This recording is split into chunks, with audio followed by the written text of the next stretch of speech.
Assalamu alaikum wa rahmatullahi wa barakatuh. Welcome to Ask Huda. I'm your host Jamil Rashid.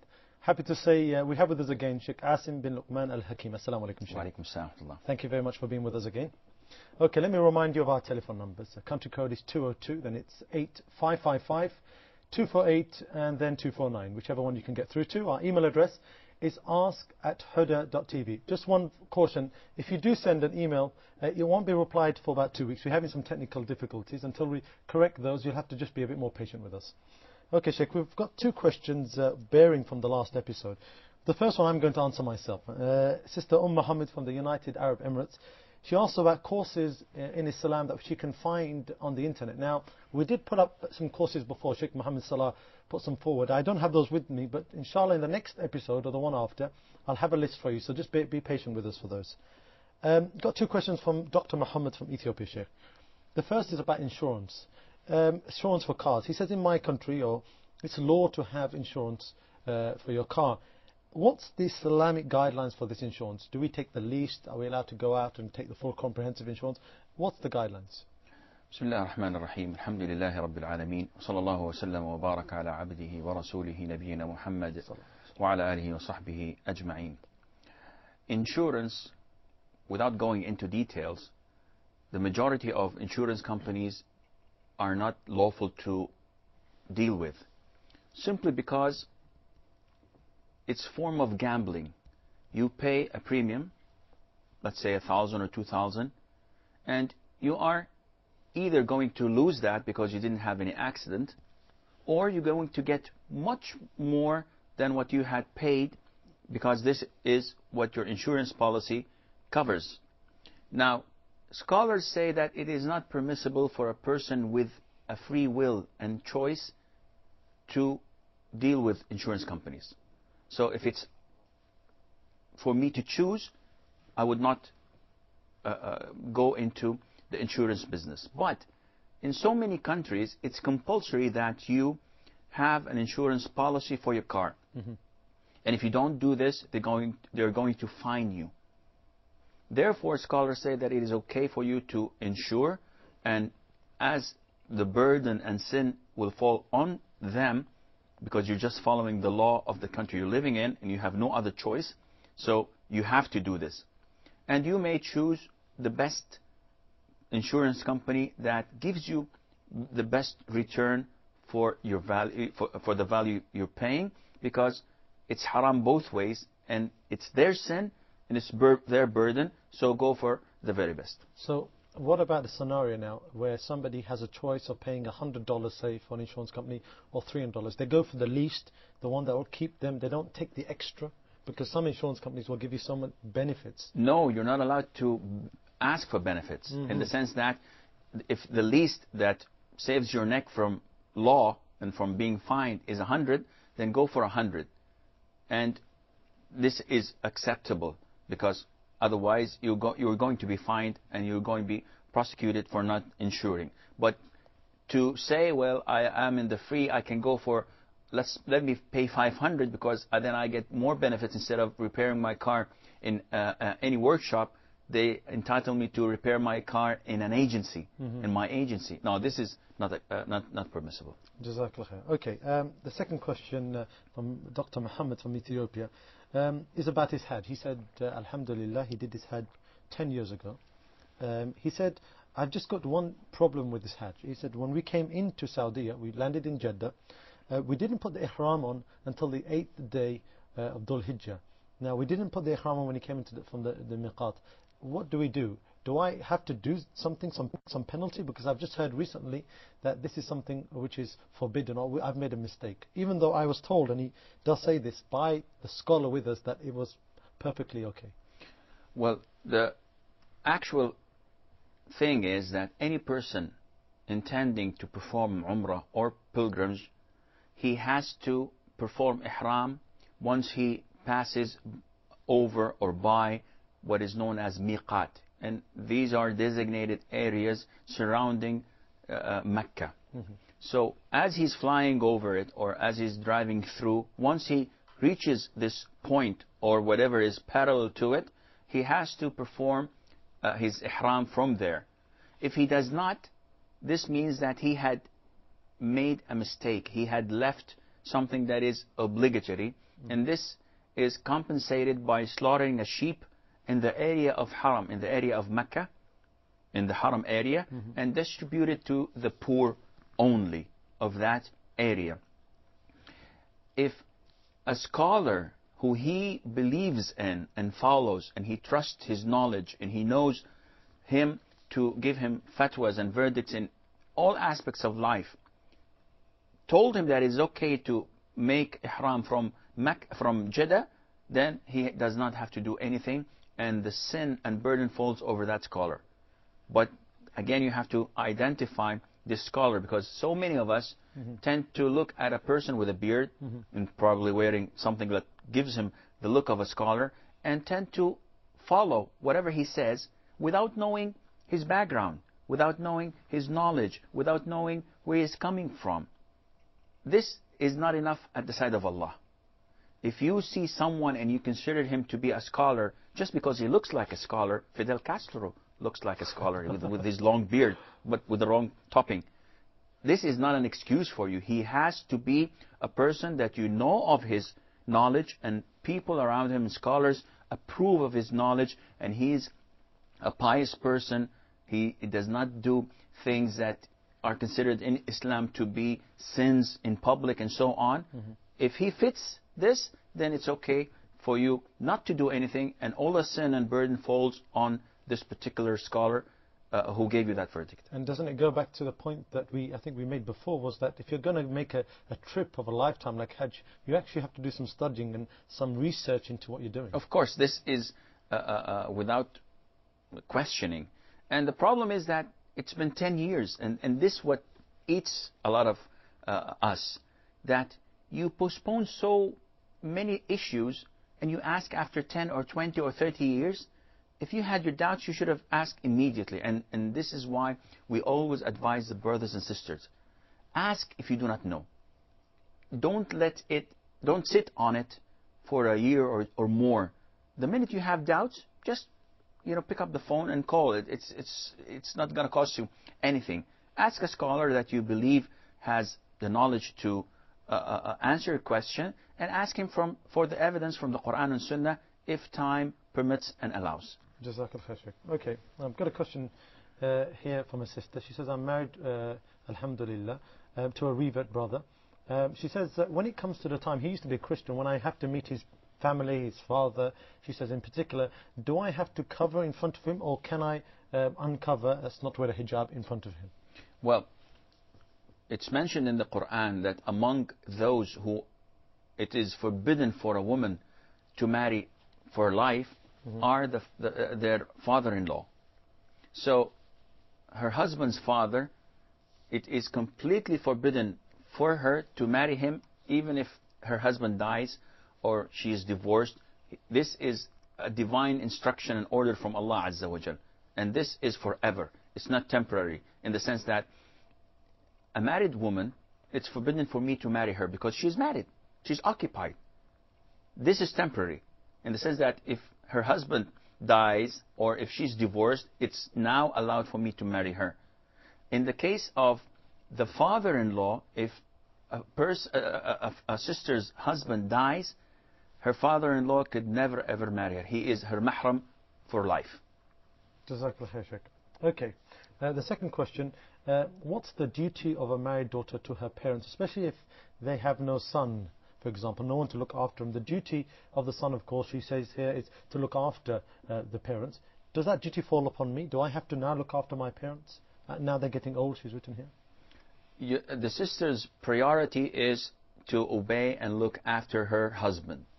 Now, if her husband is a blessed man, and alhamdulillah, he allows her to go and take care of her parents, then she has to and she must do that. But if he forbids her from doing this, she has to obey her husband and she has to be nice to him, and Allah Azza wa Jal will not question her for not taking care of her parents, because it's her duty to obey her husband rather than to obey and serve her parents. But if she can combine both duties together, then inshallah this would be the perfect situation. Jazakallah khair. Okay. I've got a question here about playing games. Now, the brother asks specifically games which have dice. So he says games like, for example, one's called Ludo. Are we allowed to play these kind of games which have dice? And if you can explain why the dice are not allowed. In Islam, there is an authentic hadith where the Prophet ﷺ told us, as a form of warning and setting the example, he told us that if a person puts his hands in the blood of a swine, in the blood of a pig, which is najis, which is not lawful for us to eat, and it's blood, it's a creature that we are instructed to kill and stay away from. Its meat is not lawful for us. The Prophet tells us if a person puts his hand in a swine's blood, it's better than for him to play with dice. So any game that has dice in it, it is forbidden for us to play. Have it be a Monopoly, backgammon, any other game, of course, roulettes or poker and so on. All of these that include dice in it, it's completely forbidden. Why? Because the Prophet told us it is forbidden, and we have to stick to his instruction. Jazakallah khair. Okay, we've got the first call of the day. Brother Irfan from Yemen. Brother, you're live on Ask Huda, your question, please. Assalamu alaikum, Sheikh and brother. Wa alaikum assalam wa rahmatullah. I have 2 questions. Okay. The first question is it permissible to go on a holiday country? Sorry, could you repeat that question? Is it permissible for us to go on a holiday at a non-Muslim country? Okay. And the second one, here, Isha, they call the Azan like at around 6:45. But I looked up in the internet, and Isha is at 7:23. So can we pray at the mosque, or should we just pray at home? Okay. Jazakallah khair. Barakallah fik. Brother Irfan there from Yemen. Okay, we have Sister Aisha with us from Egypt. Sister, you're live on Ask Huda, your question, please. Assalamu alaikum. Wa alaikum assalam wa rahmatullahi wa barakatuh. First, I want to thank you, brothers, greatly for what you do. For some of us living abroad, you're our only guidance that we can seek to, inshallah. Jazakallahu khairan. Jazakallah khair. My question, inshallah, is one of the phrases I picked up. I've learned to, this is a different culture than what I'm used to, so I avoid arguments because a lot of things just aren't worth arguing. Sometimes when I'm frustrated, I say, Hasbi Allah wa ni'mal wakeel. And they get angry at me. But isn't this better than fighting? Can you tell me the true meaning of this and its use in Islam? Barakallahu feekum. Okay, Sister Aisha from Egypt. Okay, if we can take Brother Irfan's first question from Yemen. Holidays. Going abroad to non-Muslim countries for vacation, he's asking, is this preferred? Is it recommended? Are we allowed to do it, basically? Well, scholars in where I come from have a different fatwa. And the fatwa is different from a location to the other. So if the brother is coming from an Islamic country, a conservative Islamic practicing country, then the fatwa would be, no, you're not allowed to go to non-Muslim countries unless there are reasons, legitimate reasons for you to travel, such as, scholars say that it's okay for you to travel to non-Muslim countries if you're going there to study and you cannot study in Islamic countries. It's okay to go for medication, for treatment, medical treatment. It's okay to go for commerce and trade if you're a businessman or so, and so on. Or if you're going for da'wah, if you're going to call people to Islam. Or if you cannot live in the country or the Islamic countries because they're going after you for one reason or the other, and the only safe haven for you is to go to non-Muslim countries and work and lead a normal life, then this is okay. But those who go to non-Muslim countries have to have a virtue that prevents them from sin. And they have to have knowledge that prevents them from acquiring doubts and things that may affect their faith and religion. If they don't have knowledge and someone comes to them and says that Bismillahir Rahmanir Rahim is like in the name of the Father, the Son, and the Holy Ghost. If they don't have the proper knowledge, they will not be able to counterattack this. And they have to have a legitimate reason for going. Again, this is a fatwa for people who live in conservative Islamic countries. But if a person lives in Europe, for example, so going to a non-Muslim country is the same as staying where he is. And if he wants to refresh himself a bit and he wants to travel and sightseeing and he's doing everything that is permissible for him, he's staying away from everything that is prohibited from him, I believe that there is nothing wrong in that, inshallah. So if I can just come in there and ask you just a tangent to this. What if, for example, we are told by Allah subhanahu wa ta'ala that we should see the sights of Allah, the signs of His creation? Are we allowed to take this context and say, okay, I'm going to be traveling to the pyramids and I'm going to go down to Malaysia, then I'm back up to America? Can we use this evidence to say we're allowed to travel the earth and go for sightseeing and this? Well, Allah Azza wa Jalla, when He tells us to go and see the wonders of the creations of Allah, is not referring to sightseeing. He's referring to looking in the universe and contemplating in the creation of the heavens, the stars, the suns, the earth, the oceans. But sightseeing is a different issue. And if I may add, if a person knows that this country is investing its tax money and the money that the revenue they get from tourism, and they are taking all of that and giving it to our enemies, then this becomes forbidden. So if I know that this particular country takes the taxes and whatever we pay to them for sightseeing, and they aid and help Israel, for example, then it's completely forbidden to go for tourism in such countries. I may go to countries that are neutral, and I'm talking about those who live in non-conservative Islamic countries. They may go to countries that are neutral or do not have any hostility or aggression against the Muslims. Jazakallah khair. Okay, we've got Brother Muhsin on the line from the Kingdom of Saudi Arabia. Brother, you're live on Ask Huda. Your question, please. Yes, Assalamu alaikum. Wa alaikum assalam wa rahmatullah. I just wanted to ask, before and after dua, is it compulsory to recite Durood Sharif? And another question is how to perform witr. That's all. Okay, could you repeat the first question again, sorry? Yes, but then, when we make dua, is it necessary to recite Durood Sharif like Allahumma salli before and after? Okay. Thank you. Barakallahu feek. That's Brother Muhsin there from the Kingdom of Saudi Arabia. We have Brother Said on the line from the United Arab Emirates. Brother, you're live on Ask Huda. Your question, please. Assalamu alaikum wa rahmatullahi wa barakatuh. Wa alaikum assalam wa rahmatullahi wa barakatuh.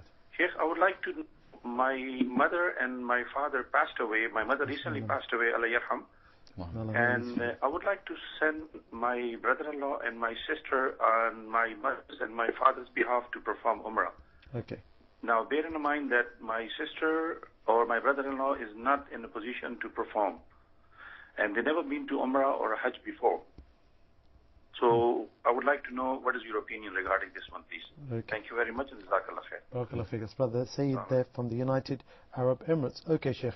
Brother Ikhfan from Yemen. He had a question about Isha. What do you do in a situation where your locality prays Isha at one particular time? Say some in the Western countries, they pray Isha very early, when actually it may come in an hour or two later. What do we do in that situation? Do we wait until the Isha time? Do we pray the mosque and then come home and pray separately? What's the resolution here? I could not imagine the situation that the brother is mentioning unless he is certain that they are praying Isha before the actual Isha time. And as we know as Muslims, we are bound to follow the signs that the Prophet ﷺ told us and taught us about the timing of prayers, not to follow our computers or the internet or the watches, in the sense that Isha prayer is known when the redness in the west, in the direction of west, disappears. So Maghrib, the time of Maghrib is when the sun sets completely. Night time is started. This is Maghrib time. It goes on until the disappearance of the redness in the twilight. So in the west side of where you're living. So once the redness disappears, then this is time for Isha. If the brother is completely certain that they are praying before the disappearance of this redness, then their prayer is invalid and he cannot pray with them, because their prayer is not on time. But if they're delaying it, instead of praying it at 8 o'clock, they pray it at 10 o'clock. This is permissible. And he should pray with the congregation. Okay, Jazakallah khair then. Okay, we have Brother Muhammad on the line from Nigeria. Brother, you're live on askhuda. Your question, please. Assalamu alaikum. Wa alaikum assalam wa rahmatullahi wa barakatuh. Your question, please, brother. Good evening, Sheikh. Good evening to you, sir. Yes. I'm speaking from Nigeria. My question is, tomorrow is the Maulud Day, the birthday of the Holy Prophet. I'm confused. Some people are saying we should fast. Some people are saying we should celebrate by cooking nice food and whatever. So I've decided that me and my wife will fast. Then I will cook very nice food for my children to celebrate, to tell them that it's a time for celebration for the Holy Prophet's birthday. What do I do? Okay. Jazakallah khair. That's Brother Muhammad there from Nigeria. Okay, we have Sister Abdullah with us from Qatar. Sister, you're live on askhuda. Your question, please. Yes, Assalamu alaikum. Wa alaikum assalam wa rahmatullahi wa barakatuh. Yeah. How are you, Sheikh? Thank you, I'm fine. Yeah. I'm calling from Qatar. My name is Abdullah. Okay. I have two questions. Okay. My husband have bought a dumper, that is truck, What? on installment basis. Okay, sorry, could you start that question? We paid installment to the sister concern company. Okay. Please let me know whether it is halal or not. Sorry, sister, could you repeat that question again? Could you repeat it from the Do you beginning? understand my question? No, I didn't understand it. Could you repeat it again, please? Yeah. My husband have bought a dumper on installment basis. Okay. It is in India. Okay. We pay the installment to the sister concern company. Okay. Please let me know whether it is halal or not. Okay. Now my second question is, Okay. the dumper has 3 years installment. It's a temple. Okay. It's a house. Is it a house? No, it is a truck. A truck. Okay, Yeah, a yes, car. truck, Okay. yeah. Truck. Truck. It is 13 lakh Indian rupees. Yes. Okay. Okay. Mm-hmm. The dumper has 3 years installment. Mm-hmm. The income we get is used for the installment. Okay. And sometimes we have to pay more in addition to income. And now 1 year already finished. So what is about zakah ruling? Okay. Okay. Are you understand? Yes, we do. Jazakallah khair. Okay, we have Saeed from Egypt. You're next on askhuda. Your question, please. Assalamu alaikum. Assalamu alaikum.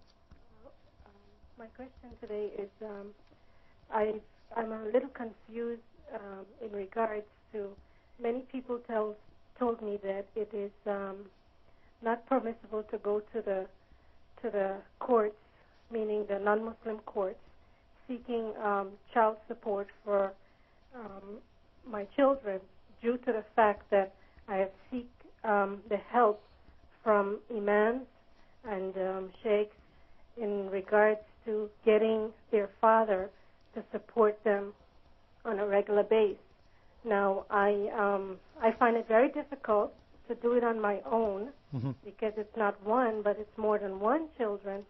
And I am asking your advice, if this is the wrong way I'm going, to please give me the best of advice.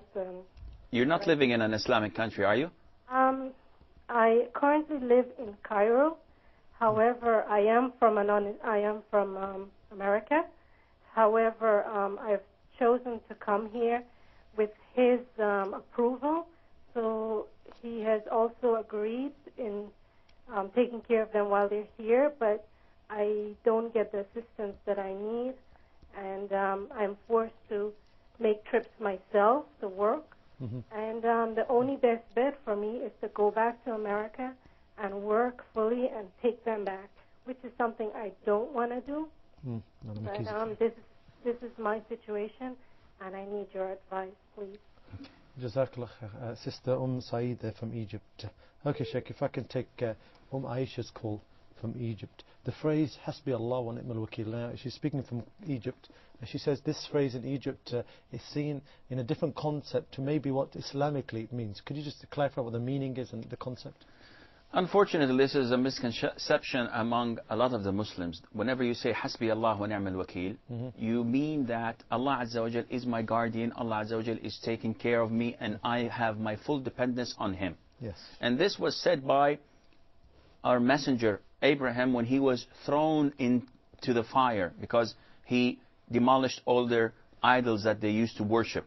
So they built this big fire and threw him in it, and this is what he said. And also it was said by the Prophet ﷺ on the battle of Uhud after the semi-defeat of the Muslims, and when they went back, they had an envoy coming to them telling them that the polytheist armies are coming to attack you again, and this is what they said, Hasbunallah wa ni'mal wakil. So this is a good supplication. It says that you are not depending on yourself, you're depending on Allah, and He is your guardian, and He is your protector. But people, when they are on the aggressor side, when they are inflicting oppression to others, when someone says this, they think that they are supplicating against them, and they're asking Allah to put His wrath on them. This is not the case. You're just seeking the refuge of Allah, and there's nothing wrong in that. Do say it to whomever you are irritated or aggravated from. Okay, Jazakallah khair, Sheikh. Okay, we have a question from Brother Mohsin from the Kingdom of Saudi Arabia regarding the dua. He said, do we say the durood? Now he's saying putting the prayers upon the Prophet ﷺ before the dua, while we start the dua, or at the end of the dua. How do we go about doing it? Usually I would prefer that brothers and sisters use the word that was taught to us by the Prophet ﷺ, which is as-salatu ala nabi. Because durood is not an Arabic word, so, and this is an Islamic terminology, so it's recommended that you say as-salatu ala nabi sallallahu alayhi wa sallam. It is highly recommendable that you say it before you supplicate. Because the Prophet told us, ﷺ, any supplication, any form of prayer that you make to Allah to help your child in school, to cure your wife from her illness, is prevented from penetrating the heavens unless you pray on the Prophet ﷺ and praise him. So, at the very beginning, it is highly recommendable. At the end, it's preferable, but it's not as recommendable as in the very beginning. Jazakallah khair. Okay, we have Sister Yasmina on the line from Egypt. Sister, you're live, and ask her your question, please. Assalamu alaikum. Wa alaikum assalam wa rahmatullahi. May Allah bless you for all your help. I have some statues and paintings from before converting to Islam, and now I'm trying to get rid of them. So I would like to ask if I can give them to my Christian family who already have many of these at their homes, or if it would be better just to destroy them. And secondly, if for some reason I lost a prayer, for example, Dohr prayer, and it's time to pray Asr, with which one do I start? The one I lost or the one which Adhan just happened? Thank you. Okay, Jazakallah khair. That's Sister Yasmina there from Egypt. Okay, we have Sister Aisha from the United Arab Emirates. Sister, you're live, and ask her your question, please. Assalamu alaikum wa rahmatullahi wa barakatuh. Wa alaikum assalam wa rahmatullah. Okay, my question is, I'm married for 2 years, but I'm living in a different with my husband. And the reason my husband married me is because just to help me. We don't have any relation of a husband and wife. So in case he dies, do I have to stay either on am I still married to him? Okay. That's all. Thank you. Barakallahu fiki. Okay, that's Sister Aisha from the United Arab Emirates. Okay, that's all the time we have in this part of the episode. Got to take a short break. Inshallah, we'll return in a couple of minutes. Assalamu alaikum wa rahmatullahi wa barakatuh.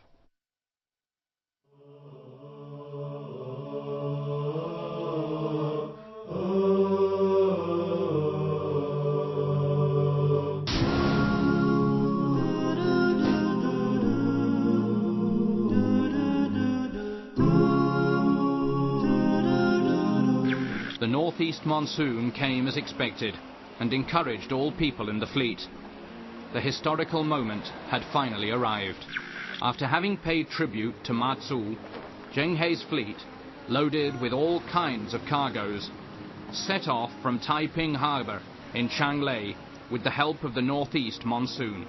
The entire fleet, lined over several sea miles, travelled like an arrow with every sail fully stretched.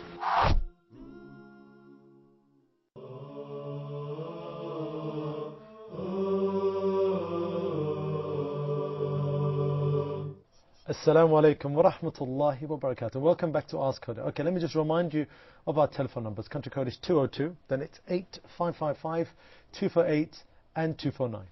Okay, Sheikh, we'll go to Brother Muhsin's second question from the Kingdom of Saudi Arabia. He's asking about witr. How do you go about performing the witr? Well, witr in Arabic means odd numbers. So if a person prays 5 units, 5 rak'ahs, 3 rak'ahs, 1 rak'ah, this is all considered to be witr. The Prophet ﷺ used to pray night prayer in 11 units, 11 rak'ahs. And in the hadith of Abdullah ibn Abbas, may Allah be pleased with him, he used to pray 13 rak'ahs. So the best form of it would be to pray it in twos. So you pray night prayer, 8 rak'ahs, 2, and then you conclude that, another 2, and another 2, and the last 8 units, 2. And then you pray 3 rak'ahs as witr. And you have 2 forms. Either you pray 2 units, conclude it, and then pray 1 unit alone, or you pray the whole 3 units, but with only sitting in the last tashahhud, last unit, and not to simulate it and make it similar to Maghrib. This is forbidden. It has to be different than Maghrib, and that is that you pray it straight through without sitting in the second rak'ah, and only sitting on the third rak'ah. So you can literally perform 1 rak'ah as your witr? Yes, that's more. This is the minimum. So if a person is tired and he can only pray 1 rak'ah, this is more than enough. He is considered to have done what's recommendable. Jazakallah khair, Sheikh. Okay, we have Sister Fatima from the Kingdom of Saudi Arabia. Sister, you're live on Ask Huda. Your question, please. Assalamu alaikum, Sheikh. Wa alaikum assalam wa rahmatullahi wa barakatuh. I have 2 questions. My hair doesn't grow long. It's very thin, and it's up to my neck. So I feel to cut my hair and shape my hair, but if I do so, it will be like the Western. But my mere intention is to be nicer in front of only my husband. Obviously, I cover my hair in front of other people. So is it okay for me? Okay. And another question, my 9-year son, the mosque is in front of our house, but he is very reluctant to go. Is it, what age the children should go to mosque? What age it is must for them to go to mosque and pray? Okay. That's all. Okay, that's Sister Fatima from the Kingdom of Saudi Arabia. Okay, Sheikh, if we can take Brother Saeed from the United Arab Emirates question. He said, my mother and father passed away recently. May Allah have mercy on both of them. He said, I want to send my sister, my brother-in-law, to make Umrah or Hajj for them. He says both of them don't actually know how to perform it, so they haven't been before, no experience. He wants some advice. What do I do? How do I go about doing this? If a person did not perform Umrah or Hajj on his behalf, this is his first time, he cannot give or donate the reward of his Umrah or Hajj to a dead person, a deceased. This means that if you send your brother-in-law and his wife, that is your sister, to Mecca for Umrah, they should perform it on their behalf.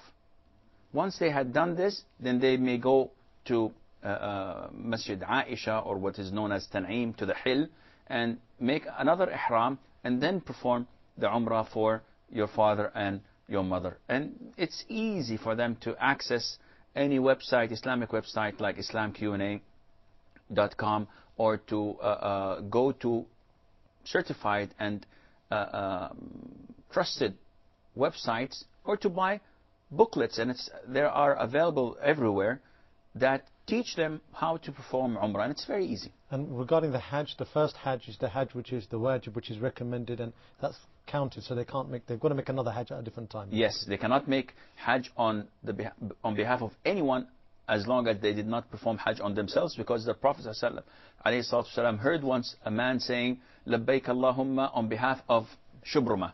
So he told him, did you perform Hajj for yourself before? He said, no, this is my first time. So he told him, perform Hajj on your behalf, and then next year or any other year, do it on behalf of Shubruma. Jazakallah khair. Okay, we have Brother Umar on the line from Kuwait. Brother, you're live on Ask Huda, your question, please.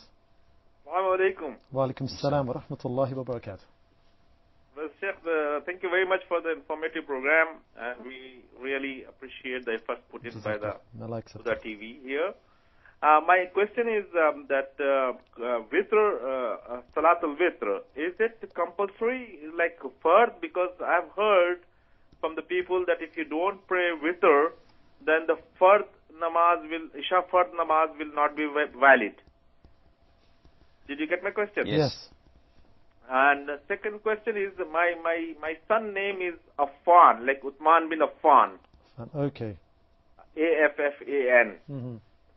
I just wanted to know, like, we don't know the meaning, and really, I mean, I know that he was father of Uthman rahmatullah, but we don't know the meaning and whether this name can be kept for my son.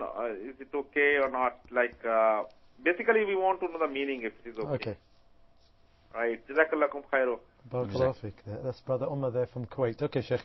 I'm going to try to run through these questions. We've got a lot outstanding. Brother Muhammad from Nigeria asks about the Mawlid, about the birthday of the Prophet sallallahu alaihi wasallam.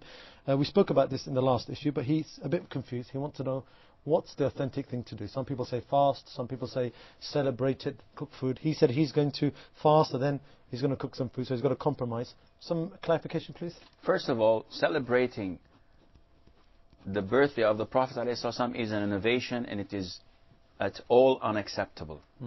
It's something that neither the Prophet ﷺ nor his companions, not even the four schools of thought of Muslims had ever done a similar thing. Therefore, it's completely unacceptable. Second of all, tomorrow is Saturday, and fasting Saturday on its own is completely forbidden. Therefore, it's not at all acceptable, and if he does it, he's sinful. Third of all, making food, generally speaking, and feeding the poor is recommended. But associating it with such an event is an innovation. Therefore, he's told not to do this at all. So what do we do? First of all, we do not celebrate events of such magnitude once a year. Our love to our Prophet ﷺ goes on throughout the whole year. We are 360 days per year loving the Prophet ﷺ by following his sunnah, by teaching people, by having good practice, by not lying, by not deceiving or cheating, by being kind to our wives, by being kind to our children, by being kind to our parents and neighbors, and so on. This is the actual teaching of the Prophet ﷺ. So if you love him, if you claim that you love him, then you follow him. But throwing a party once a year and claiming that this would forgive my sins, and then throughout the remaining 359 days you do whatever you wish, this is unacceptable, and it is an innovation that none of the pious people from the Prophet ﷺ or his companions or the scholars of Islam had ever practiced it. Jazakallah khair, Shaykh, for that clarification. Okay, Abdullah from Qatar asked a question about installments on a vehicle.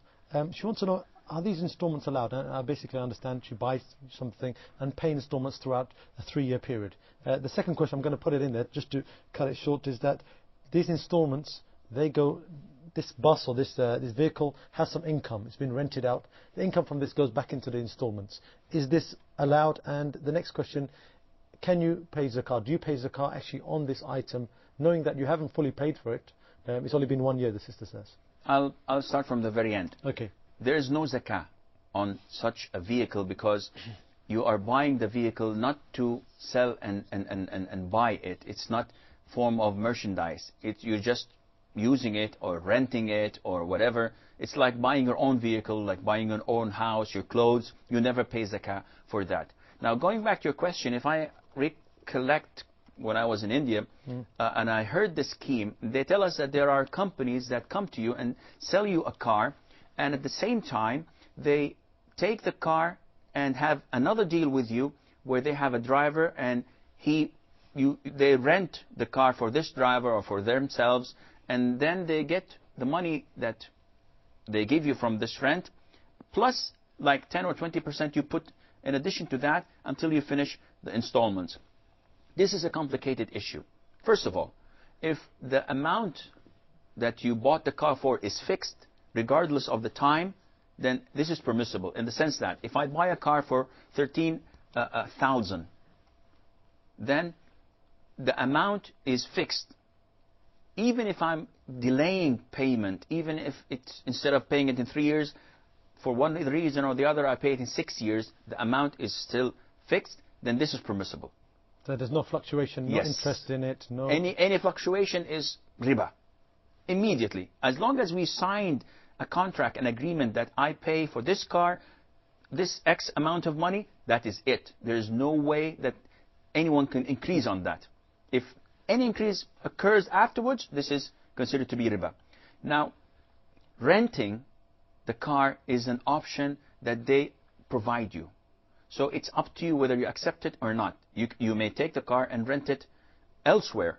So if it's not connected, this is not connected with the selling. But if it's compulsory, then this becomes as 2 transactions in one. If they say, no, we'll sell you the car in installments, but you have to give us the car so that we could operate it for 3 years, and then you have to understand who's taking care of the maintenance, who's taking care of the spare parts. Is it you, because you own the car, allegedly, or is it them? They're renting the car. They shouldn't pay for the maintenance and other things. So there are a lot of things that should be studied thoroughly and discussed. Is that the general principle? 2 contracts are not allowed? Yes. Okay, just one contract. One contract. Clear. Then it's up to you after you actually buy the car, whether to rent it to them or rent it to someone else. It's okay. Okay, Jazakallah khair. Okay, Saeed from Egypt had a question, but before I go to that, I've just been told I've got a question here.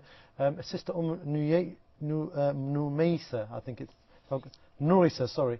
Sister Nurisa, you're live and ask your question, please. Okay, we lost the sister there. Sister, if you do want to call back in quickly, we've still got a bit of time left there. Okay, if I can go back to Sister Saeed's question from Egypt. She said, I'm a bit confused. I need some clarification here. I want to know if I can go to a non-Muslim court for custody, not custody, sorry, child support. And what she means by this is money towards the upkeep of her children. And she's gone through the normal channel. She's gone to the Imam. She's gone to the Islamic court, so-called. She's finding it very difficult to sustain these children. She's come to Cairo from a non-Muslim country. She doesn't want to return there. She's getting no support from her husband. What does she do? Is she allowed to go to these non-Muslim courts to get her rights for her children, this support? Well, first of all, I'd like to tell the sister that it is the grace of Allah that He guided you to Islam. And it is also part of the grace of Allah, the Almighty, that He is testing you with different forms of calamities. And that is to elevate your status in paradise, to erase your sins, and to test your faith. So it is from Allah, all praise is due to Him, the Almighty. Second of all, you're not the first to be mistreated by her husband, and he will receive his punishment from Allah, the Almighty. Rest assured on that. Third of all, Islam tells us that it's the duty of the father to support his children. Now, if you're divorced, if you're separated from him, then it's his obligation to support your children, not to support you, because you are his ex. This means that you should follow the normal process and procedure by going to Islamic courts. If this is not applicable or possible in the States, then you may go to the Imam of the Islamic Center, who would bring your husband, ex, and then give you the verdict. But if this is also not applicable and you ran out of options and choices, and the only option for you is to go to a non-Islamic court and ask for what is lawfully yours, then I see no problem in going there and taking what is actually lawfully yours. Not more and not less. Because if someone says that, okay, I'm filing for divorce from my husband, and the law in the U.S. gives me half what he owns, this is un-Islamic. And if you take this, though you won the court, the trial, but you lost at the side of Allah. But child support is yours, so you can take what is lawfully yours, not more and not less. And I do advise you not to go back. As long as you are in Egypt, in an Islamic country, and though life is a bit difficult, but if you can stay here, this is far greater than traveling back to an Islamic country where you are deprived of your Islamic rights. Here, alhamdulillah, you're among Muslims. You would never starve to death. You would never be unprotected. People will all be your brothers and sisters as you are their sister in Islam. Jazakallah khair for that answer, Sheikh. Okay, Brother Awais is with us from the United Arab Emirates. Brother, you're live on Ask Your question, please. Brother Awais, are you with us? Yes. Okay. Yes, I hear you. MashaAllah. Could I have your question, please, brother? Okay, yes, I have this question. Christian Ethiopians have occupied our country in order to change our Islamic religion. Okay. Some of Somalis are now supporting for this bad action. Okay. What can Islam call of this? Okay. Jazakallah khair. That's Brother Awais there from the United Arab Emirates. Okay, we have Brother Ahmed on the line from Yemen. Brother, you're live on Ask Huda. Your question, please. Brother Ahmed from Yemen, are you with us? Brother Ahmed, are you there? Okay, I think we've lost Brother Ahmed there from Yemen. Okay. Sheikh, if I could go back to the other questions. Sister Yasmina from Egypt asked a question about statues and similar items in her house. MashaAllah, she said she's reverted back to Islam, MashaAllah, from being a Christian. Can she give these items to a Christian family, or does she destroy them and throw them away? I always enjoy answering questions of reverts to Islam because it brings joy to myself when I see a brother or a sister reverting to Islam and all the previous sins are completely erased and transformed into good deeds. So I feel very happy for them. MashaAllah. As for the question, it is not permissible for you to give the statues to your family. You have to destroy them all and the paintings and whatever, because Ali, may Allah be pleased with him, told his companion that should I send you on the same mission that the Prophet ﷺ sent me to, he told me not to leave a grave above the ground. I have to level the grave, and not to leave a statue or a painting without breaking it or without painting it. Defacing it or painting it over. So again, if you had liquor in your house, would it be permissible for you to dispose of it by giving it to your parents who are still Christians and they have a lot of booze in their houses? No, the answer would be the same. You have to dispose of it. You have to destroy it completely. Jazakallah khair. Okay, the second question.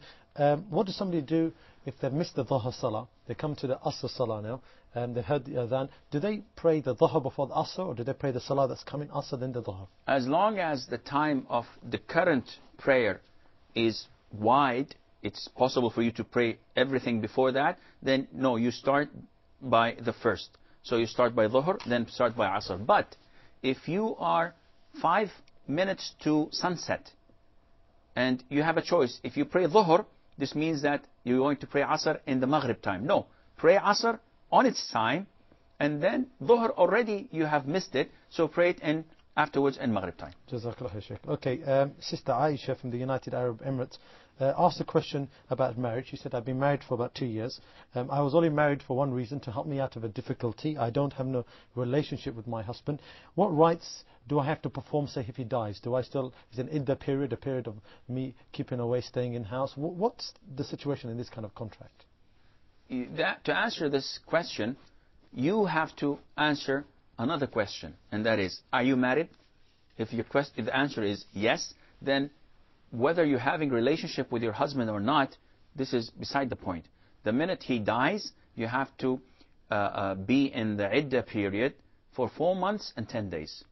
Regardless of your relationship, regardless of the reason he married you, because you are considered to be married to him. Jazakallah khair, Sheikh. Okay, Sister Fatima from the Kingdom of Saudi Arabia asked about trimming the hair. She said, if my hair is short and it's very thin and I want to either make it stronger, and some people say it's to shave the hair. She said, if I shave my hair now, I'm going to resemble the non-Muslims. I'm only doing this for my husband, just to please him. I want to look good for him. Am I allowed to do this? I believe that it's not lawful for you to do this, because this is resembling men. And women are beautiful with their hair, not without. So if you shave it, and it's not for a surgery, it's just for beautifying yourself more, and you're not certain that it will be thicker and more after shaving it. Therefore, you're not allowed to do this. Jazakallah khair. Okay, the second question from the sister is for her son. He's 9 years old. They live opposite a mosque. She finds it very reluctant for him to go to the mosque. What's the age that we should make a boy go to the mosque? What age does he have to wajib? It's a fard on him to go to the mosque and pray. The Prophet ﷺ told us to instruct and order our children to pray once they're 7 until they're 10 years old. And after 10 years old, they are spanked if they don't pray. Praying in the masjid is something in between. So if you encourage him to pray Dhuhr, Asr, Maghrib, Isha, then this is good. You don't have to wake him up and to go to the masjid for Fajr unless he is willing and he's strong enough and fit to do this. Having said that, it's not at all recommendable that he prays in the house, even if he's reluctant. You have to encourage him, you have to give him incentives, you have to threaten him every now and then, but it has to be in his system so that he would grow on this great form of worship. Jazakallah khair, Sheikh, for all your answers and advice today.